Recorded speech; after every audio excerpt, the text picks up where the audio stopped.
Ci sono volute 2 pattuglie di carabinieri per rendere inoffensivo il tunisino 26enne responsabile del brutale pestaggio di un poliziotto 47enne finito all'ospedale con 2 costole fratturate. La rissa lunedì a bordo del treno regionale Venezia-Padova. L'agente era intervenuto a difesa di un controllore che aveva trovato il passeggero senza biglietto, ricevendo una violenta serie di calci e pugni dal tunisino in evidente stato di alterazione. In soccorso del poliziotto sono intervenuti altri passeggeri di nazionalità albanese che hanno permesso di fermare la furia dell'aggressore fino all'intervento dei militari che hanno arrestato l'uomo.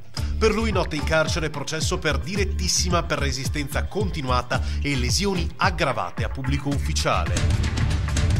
Brutta avventura per una coppia di fratelli mestrini che erano andati a trovare il padre al cimitero con tanto di mazzo di fiori per scoprire che la tomba era scomparsa e il corpo era stato esumato.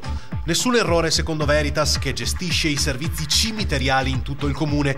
Delle esumazioni era stata data comunicazione tramite annunci sulla bacheca del cimitero. Spiegazione che naturalmente non ha soddisfatto fratello e sorella, comprensibilmente indignati per la mancanza di tatto. Girano armati di uova e prediligono agire quando cala il buio. L'ultimo episodio risale a domenica sera, ma la banda ha colpito anche nelle settimane scorse nel centro di Mestre.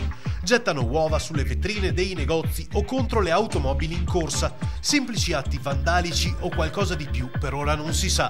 L'unica cosa certa è che il numero di vittime inizia a crescere per un fenomeno che ha una sua pericolosità, specialmente per gli automobilisti.